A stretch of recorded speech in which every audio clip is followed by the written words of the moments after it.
Well, we're back here at in the dark. Back in the dark. Back in Conversation in the Dark. It's Dave Atwood, Seth Kobernick here. How you doing, Seth? Doing well. Yeah, we're back here in the inky blackness The fun part. of the ocean. You know, and I got to tell you, the Walk a bit more that way. yeah, I like when we can stand more. We're not so crouched. yeah. So talking, you know, some people are still learning about this, right? That we're doing this. Yep. And I was talking to someone at work, and how do I describe this person? You'd be surprised to see at the gym. Right. Okay, you know, older guy, was telling him about doing this, and I was saying, hey, we did 20 minutes on Sunday. By the way, that was cut off, so we need to kind of celebrate that a bit.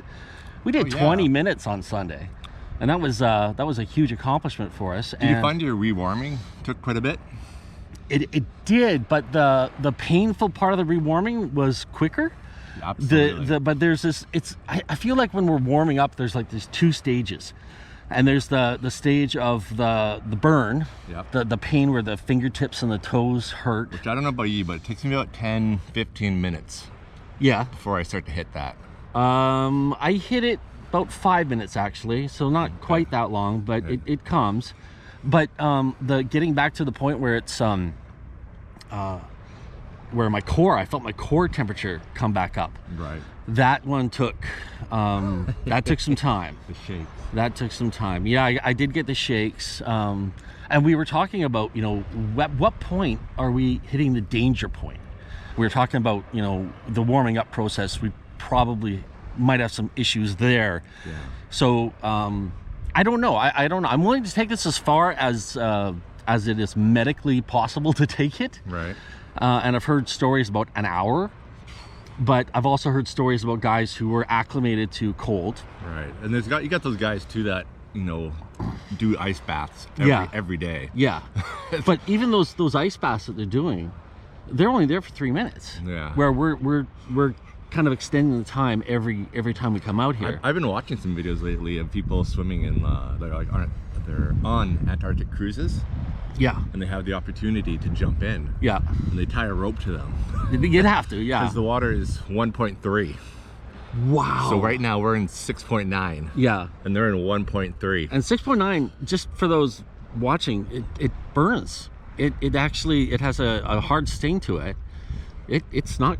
So these people, they tie a rope to them because when they jump in, they're expecting them to go into the cold water shock and not be able to use their limbs to climb back on board. Yeah, I guess so. So what I'm saying is I want to take this as far as we can, to a safe level, right? To where it's safe and we're not you know, damaging yourself. We're passing out as we're driving home. Absolutely. Is kind of the key there. So we did 20 minutes on Sunday. That was I felt it was in the tolerable level, you know. So, but I don't know about doing 20 minutes on a work day, because it just takes so long to warm up and get to a point where you're useful again. Oh, absolutely. Yeah, I think by the time I get out of here and get to work, I think when I get to work, I'm still finishing the rewarming phase. Yep. Oh yeah. I'm shivering on the way in, like as I'm walking to work. And it's funny because get out of here, walk to the car in swim trunks, nothing else. No. And then get home, get dressed. Then I get into the car, heat the car up, drive to work. As I'm walking to work, the shivers kick in. I've got a jacket on. I've got my toque on.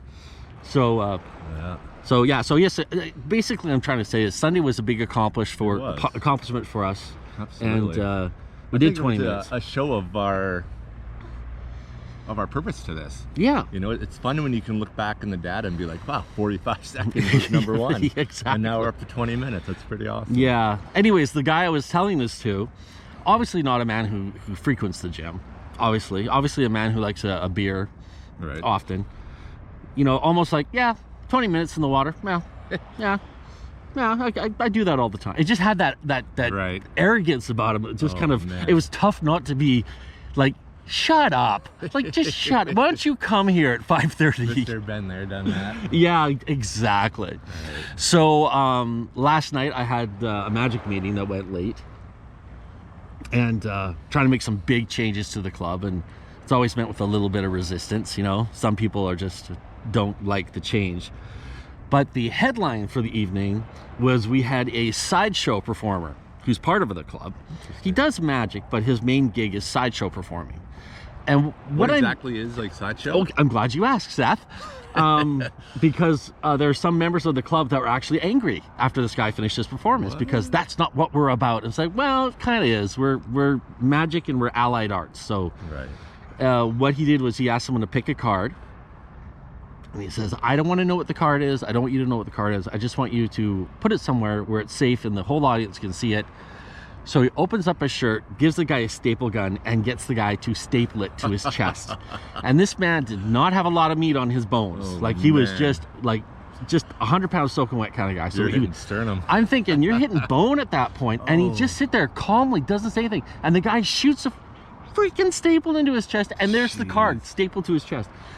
Then he says, we're going to find your card in a unique way. He had a rabbit trap.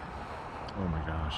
Two, okay, what was it? It was a rabbit trap, leg traps, right? Leg traps. Right. And he had this two other ones that were a little bit of a bigger animal. Can't remember what the animal was, but the last one was a coyote trap with teeth on it. Oh, what the? And he says, okay, first one he punches the first one and it clamps down on his hand, this rabbit one. And because I knew what was happening, so he asked me, which one should I hit, Dave? And I said, the number one, which is the rabbit one. And he hits it, and it clamps down on his fingers, like chomp. And then he goes through all of them, chomping on his body, and then finally hits the coyote trap, and it bites onto his bicep. Like, he just slams his arm in there, just chomp, and you see it happen. And I'm like, what the hell? And all the time he's sitting there, calmly just talking about how different magicians find cards different ways. What? And this is how I'm going to find the card today. And then at the bottom of the traps, he had the name of cards. And on the last trap was the card, 6 of clubs. And he goes, okay, pull this card off my chest. And it was 6 of them. It was so hard to watch. And he says, that's the art of it, right? That's the art, is to get that visceral feeling of pain. And I was thinking about that when I'm talking about what we do here, about when I'm talking about 5:30 in the morning, going into the water. You know, it's so black. And people see the video, right? People see. We have our night vision, so we have a little bit of vision here. Like, I can see the water and the shore, and I can see we can see things. But on the video, you can't see anything. No. And when I'm trying to describe it to people, they get this no way. Like, there's this almost emotional response to talking about getting into the cold. And that's what we have to do. We have to get past that emotional. Oh, absolutely. Like how long have we doing? Like 26 times we've done this now? Yeah, 26, 27. This is 20. Okay, so maybe this is 27th time. Yeah. And we still come to the water's edge and take a breath, take a pause. We question what we're doing, but it's that pushing past it. But it's, like I say, it's that when talking about this to other people, it's that there's no way. There is no way. And you know what? I think some of it, it's not even getting into the water part that shocks them. Yeah. I think it's the fact that we do this at 5:30 before work. Yes. Yes, I think if we did this at like 10 o'clock on a Saturday, we'd have a lot lot more people coming down. Yep. But it's that getting up early. In the dark. In the dark. In the dark, I think that's on a work day. On a work day, that throws them off almost more than the water part. Yeah. Yeah. Well, yeah. Well, it's like going to the gym in the morning. Absolutely. I mean, the gym in the morning is pretty quiet. The gym in the afternoon is pretty packed. So. You ever talk to that guy? Yeah, I go to the gym at 4:30 every morning. Like, what? I could never do that. Well, it's kind of what we're doing here. This is our version of the gym in the morning. Yeah. So yeah, again, we put it out there to people. You know, we're here 5:30 Wednesday mornings at Squamish Lagoon, and we welcome visitors, we welcome guests to the show. It's an experience. Putting up with us. This is a learning experience. We talked about the other day, the making videos like this. Yeah. You know, it's like, yeah, we understand. You know, they're probably not the best quality yet in video or in audio. But that's part of the development, and that's what I'm excited about. I think it'd be so cool to look back at them and see, you know, the first video. Yes. Compared to, you know, number 50 or something. Yeah. And how we learn as we go. And it's like everything in life, right? It's a growth. It's an evolution. Absolutely. Slow growing. So education. So we're good. Okay, so yeah, it's time to get out of here. Anyways, folks, thanks so much for watching. And yeah, if you like this, if you like what we're doing here, hit the like button. Let us know.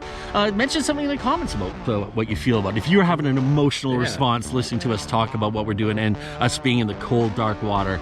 And subscribe. So subscribers always help. And make sure you share it with your friends. You know, get the word out there. It's cold. It's where it's at. If you want to experience it, all you got to do is get in the water.